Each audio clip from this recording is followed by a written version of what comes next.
Halo, selamat datang kembali di channel Set Top Box Indonesia, channel yang mengulas Android TV Box, receiver parabola, dan item-item yang terkait dengannya. Pada kesempatan kali ini kita akan mereview lengkap line up terbaru atau produk terbaru dari GT Media, yaitu GT Media GTX Combo. Sebelumnya ini juga sudah pernah kita lakukan unboxing dan review singkat. Bagi teman-teman yang belum sempat untuk menyaksikan videonya, linknya terdapat di pojok kanan atas video ini. Pada dusnya kita dapat melihat berbagai macam fitur yang terdapat pada receiver ini, di mana tuh selain dapat digunakan untuk antena parabola, ini juga dapat digunakan untuk televisi kabel dan televisi digital. Ya, sesuai dengan namanya, yaitu adalah combo. Untuk sistem operasi dan menggunakan sistem operasi Android 9 sayangnya, dan di dalam video ini nanti kita akan melakukan pengujian, yaitu terhadap sistem operasinya. Kemudian untuk DVB SS2X-nya dan yang terakhir adalah DVB T2-nya. Jadi kita lakukan komparasi dan review secara komprehensif untuk GTX Combo ini. Dan untuk RAM-nya di sini tertulis 2 GB, ROM-nya adalah 32 GB. Ini sebenarnya udah lebih daripada cukup. Dan untuk adaptornya sendiri juga cukup besar ya, seperti yang kita mention atau sebutkan di video unboxing sebelumnya. Outputnya adalah 12 volt 3 ampere, jadi ini cukup besar dan ini juga cukup berat ya. Kemudian untuk remote controlnya selain mendukung Bluetooth, ini juga sudah mendukung untuk infrared learning function. Jadi kita dapat mengkopikan tombol-tombol tertentu pada remote televisi ke remote ini, dan untuk koneksinya bisa menggunakan Bluetooth sehingga remote bisa diarahkan ke mana saja. Nah, caranya di sini sudah tertulis dengan jelas. Jika masih ragu, nanti akan kita buatkan video tersendiri. Tombol enak dan empuk. Kemudian terbuat dari karet, juga mudah untuk dijangkau, dan untuk remote control ini juga sudah mendukung untuk voice assistant. Jadi ya pada saat kita mengoperasikan receiver ini, di bagian-bagian tertentu cukup dengan menggunakan perintah suara saja. Dan mudah-mudahan ini bisa langsung digunakan ya. Namun jika tidak, maka dapat kita aktifkan dengan trik tersendiri. Dan untuk cover bagian atas ini bisa kita buka seperti ini ya. Materialnya terbuat dari full plastik semuanya. Kita juga mendapatkan busa seperti ini, bisa ditempel di sini nanti. Tujuannya itu adalah supaya nanti pemasangan dari harddisknya ini menjadi lebih kencang, menjadi lebih kuat, dan itu jika diperlukan. Jika tidak diperlukan, ya tidak perlu untuk dipasangkan. Dan untuk sisi bagian atasnya merupakan tempat pemasangan harddisk di bagian yang saya tunjuk, kemudian sudah dilengkapi dengan kipas dan heatsink untuk meredam atau ya supaya panasnya tidak berlebihan ya, untuk menyerap panas ya tujuannya ya. Namun ini adalah untuk prosesornya ya, panas pada prosesor nanti diserap di sini. Dan untuk komponen yang lain belum, jadi tetap kita sarankan untuk menggunakan cooling pad atau kipas pendingin.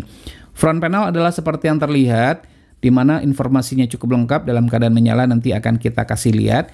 Kemudian di sini ini bisa kita buka nih ya, di bagian ini. Ini merupakan slot CA ya, bukan slot CA, ini merupakan slot untuk CI-nya. Jadi bisa kita tarik ke bawah saja ya untuk membuka penutupnya. Kemudian di bagian samping kiri kita dapat menemukan 2 buah port USB, dan beruntungnya kita sudah mendapatkan USB port 3.0. Di bagian belakang seperti yang terlihat di sini ada slot untuk kartu tayang, walaupun mungkin sekarang tidak bisa digunakan ya untuk provider televisi berbayar yang ada di Indonesia, mengingat dia di pairing. Tapi ya who knows, atau siapa tahu suatu ketika nanti ini bermanfaat. Kemudian ada LNB in terhubung ke antena parabola, dan ini adalah antena in-nya untuk televisi digital. Dan ini jika ada yang menanyakan, ini kompatibel dengan LNB apa? Semua LNB ini kompatibel. S-band, Q-band, dan C-band ini semuanya bisa ya. Kemudian ini ada optical atau SPDIF out, dan ini tentunya akan bermanfaat bagi perangkat audio yang mendukung, sehingga kita tuh dapat menikmati sensasi audio Dolby ya. Kemudian ini juga ada AV out-nya untuk televisi tabung, dan ada HDMI out-nya juga ya untuk televisi LED maupun yang sejenis. Dan ini ada LAN port ya. Dan untuk akses ke jaringan tidak hanya menggunakan kabel saja, juga bisa secara wireless. Beruntungnya untuk GTX Combo ini sudah dilengkapi dengan Wi-Fi dual band dia, 2,4 GHz dan 5 GHz. Pastikan sebaiknya router yang digunakan di rumah sudah mendukung 5 GHz ya, karena itu lebih baik daripada 2,4 GHz. Namun untuk yang 5 GHz itu coverage-nya atau jangkauannya itu tidak sejauh yang 2,4 GHz, dan ini merupakan port untuk adaptornya. Baik, selanjutnya kita akan cobakan langsung untuk receiver ini, semoga saja sesuai dengan ekspektasi kita. Mengingat harganya ya cukup menguras kantong ya, 2 juta, ya kurang lebih 2 juta lah termasuk dengan pajak importnya. Baik, selanjutnya kita nyalakan saja dan kita lihat kelebihan dan kekurangan dari receiver GT Media GTX Combo ini. Untuk keperluan review ini kita menginstal beberapa aplikasi yang dibutuhkan. Aplikasi dapat diinstal melalui Play Store ataupun aplikasi pihak ketiga seperti dari Aptoide dan APK Pure. Berikut spesifikasi GT Media GTX Combo.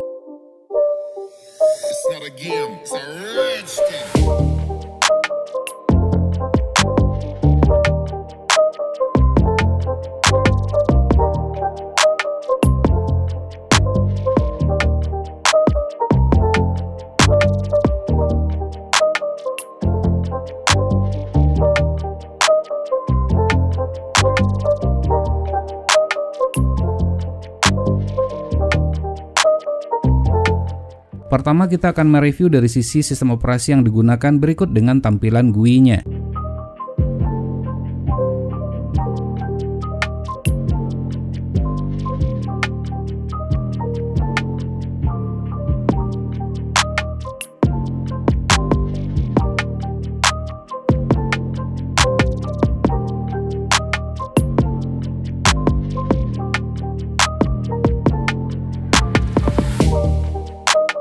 Tampilan GUI cukup menarik, memiliki dua launcher secara default, yaitu GT Launcher dan GT Launcher versi 2. Berbeda dengan receiver Android lain, untuk GTX Combo ini, kita dapat mengcustomize tampilan GUI-nya. Silakan nanti teman-teman oprek lebih lanjut. Sayang sekali receiver ini masih menggunakan sistem operasi yang sama dengan GT Media GT Combo, yaitu Android versi 9. Bukanlah Android TV, melainkan sistem operasi Android tablet, yaitu sistem operasi Android pada smartphone ataupun tablet yang dimodifikasi. Oleh karenanya masih memiliki banyak kekurangan. Karena sistem operasinya tidak dirancang khusus untuk receiver ini, maka banyak aplikasi yang tidak dapat dikendalikan menggunakan remote control. Nah, untuk kemudahan pengoperasian, sebaiknya menggunakan AirMouse Remote Control seperti yang terdapat pada link di pojok kanan atas. GT Media GTX Combo tidak Google Certified dan Netflix Certified. Beberapa aplikasi yang dibutuhkan tidak semuanya tersedia di Play Store. Seperti yang sudah disebutkan, jika tidak tersedia maka dapat diinstal melalui Aptoide dan APK Pure. Walaupun tidak Netflix Certified, Netflix masih tetap dapat berjalan, namun tidak mendukung resolusi 4K, hanya standar definition saja. Masih banyak aplikasi streaming lain yang kompatibel dengan receiver ini, di antaranya Prime Video dan Video. Namun dengan resolusi video yang terbatas, dan kedua aplikasi tersebut merupakan aplikasi yang dirancang untuk Android tablet, sehingga memiliki keterbatasan dalam penggunaan remote control. Beberapa aplikasi versi Android TV diantaranya bisa untuk diinstal, namun pada saat membukanya, maka beberapa detik kemudian aplikasi tersebut close atau keluar dengan sendirinya. Kabar baiknya bagi teman-teman yang suka menonton konten pada YouTube ini dapat berjalan dengan baik sampai dengan resolusi 4K. Untuk resolusi 4K agar tidak terjadi freeze atau buffering, minimal bandwidth yang dibutuhkan adalah 20 Mbps. Untuk IPTV, selain menginstal aplikasi IPTV Player, juga dapat menggunakan submenu IPTV yang terdapat di menu Installation. Kualitas gambar tidak perlu diragukan lagi, tajam dan sangat jernih sekali, apalagi dengan menggunakan televisi 4K dengan dukungan HDR.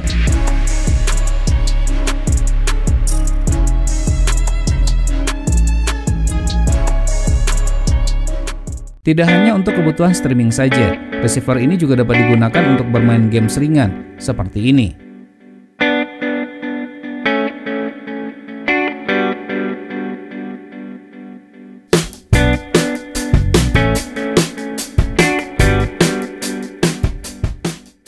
Nah, serunya kita juga dapat menggunakan gamepad 2,4 GHz dan Bluetooth. Jangan lupa untuk di pairing terlebih dahulu.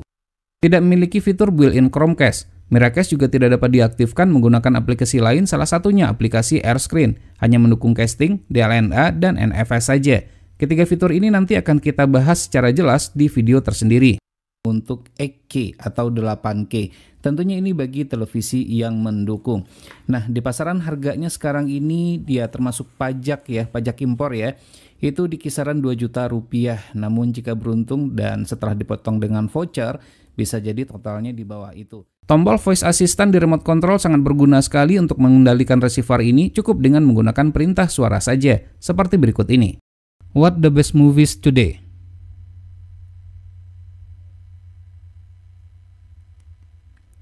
Tell me the best action movies on Netflix.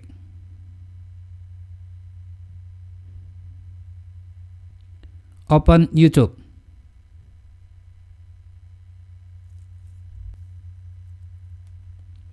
How's the weather today?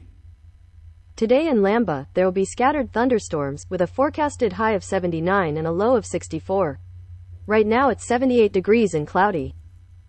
Jika memiliki koleksi video berupa film dan lainnya, tentu saja dapat diputar dengan baik. Tidak perlu khawatir, GTX Combo mendukung format HEVC H265 dengan dukungan Dolby Audio. More investment, so we can hopefully compete in the... It's not my fault, you know.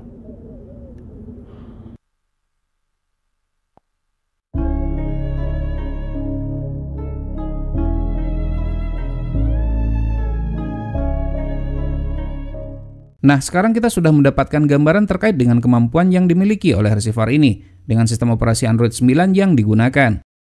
Sekarang kita masuk ke tahapan kedua. Kita akan mereview terkait dengan fitur DVB S2 S2X untuk parabola pada GTX GT Combo. Silakan masuk ke pilihan menu Live Channel.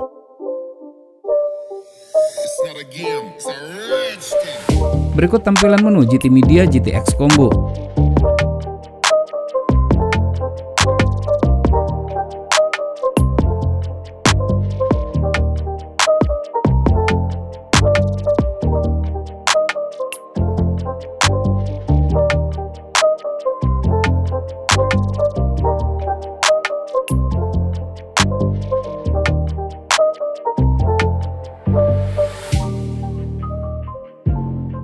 Untuk melihat kepekaan tuner, kita akan coba scan pada satelit Telkom 4 C-band. Sebagai pembanding, kita akan gunakan receiver Octagon SX88 Plus.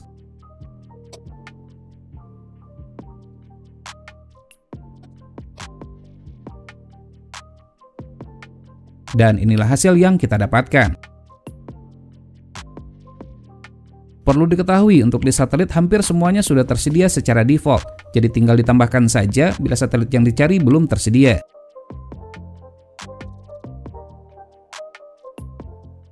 Perpindahan channel lancar, baik untuk siaran FTA maupun yang bukan, dengan dua pilihan yang tersedia, yaitu Black dan Freeze. Apa-apa?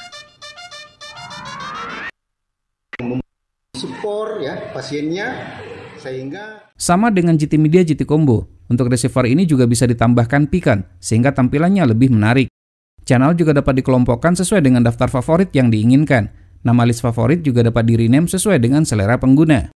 Agar lebih mudah untuk menentukan siaran yang akan ditonton, fitur APG yang sudah disematkan sangat bermanfaat sekali. Dengan fitur record dan time shift, maka kita dapat merekam tayangan tertentu dan mempost tayangan tersebut untuk sementara waktu. Jangan lupa untuk memasang media penyimpanan terlebih dahulu seperti flash disk ataupun hard disk.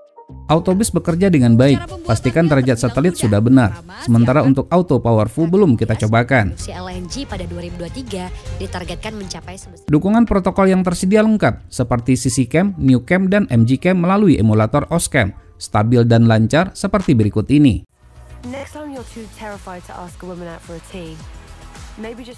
Untuk menampilkan emulator OSCam, silakan tekan menu pada pilihan Installation, lalu tekan angka 6 sebanyak 6 kali. Nah, terlihat menu baru yaitu CS Protokol. Silakan pilih menu tersebut dan masukkan akun yang sudah dimiliki. Tidak ada bedanya dengan GT Media GT Combo. Kemampuan memutar transponder dengan format kodek 422 masih sama saja. Belum ada peningkatan sama sekali.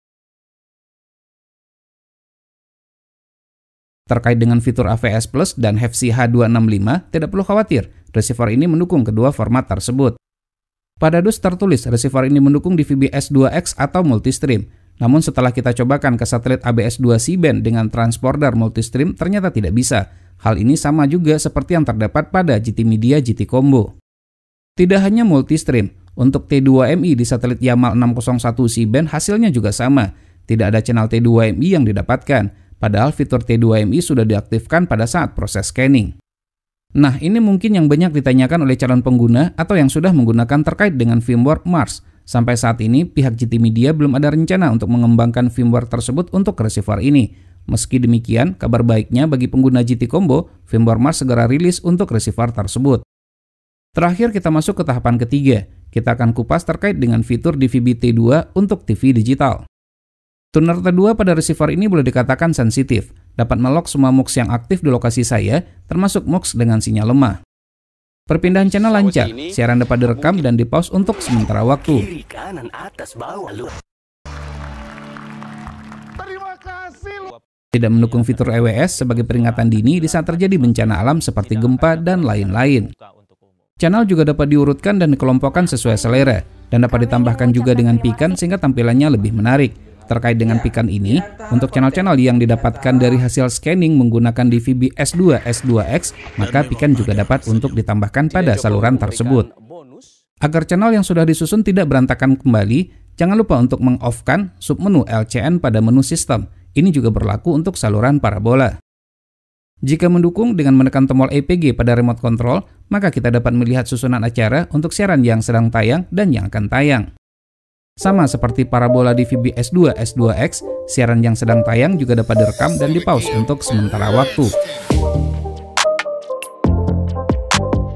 Ventilasi udara yang hanya terdapat di sisi bagian bawah saja. Dengan dilengkapi kipas dan heatsink, suhu pada receiver ini terjaga dengan baik. Dengan suhu ruangan 26,4 derajat Celcius, menyala selama kurang lebih 1 jam, suhu receiver ini berada pada 51,3 derajat Celcius. Agar lifetime-nya panjang, tetap disarankan untuk menggunakan kipas pendingin atau cooling pad. Receiver GT Media GTX Combo termasuk salah satu receiver low watt. Untuk daya listrik maksimal yang dibutuhkan setelah kita ukur, dalam keadaan menyala hanya 9 watt saja, dan 0 watt dalam kondisi standby. Jadi aman colokan tidak dicabut saat receiver sudah dimatikan. Jadi kesimpulannya, GT Media GTX Combo menggunakan sistem operasi Android 9, dapat diinstal dengan banyak aplikasi, dapat digunakan untuk parabola dan TV digital, tidak Google Certified dan Netflix Certified, memiliki slot untuk hard disk, slot untuk kartu tayang, dan CI. Kodek 422 masih belum lancar, mendukung autobis dan beberapa protokol seperti CC-Cam melalui emulator OSCAM. Secara umum GT Media GTX Combo mirip dengan GT Media GT Combo, dengan sedikit kelebihan saja. Baik, demikianlah video review ini. Semoga saja bermanfaat. Jika suka silahkan tekan tombol like, jika tidak silahkan berikan komentar yang bangun.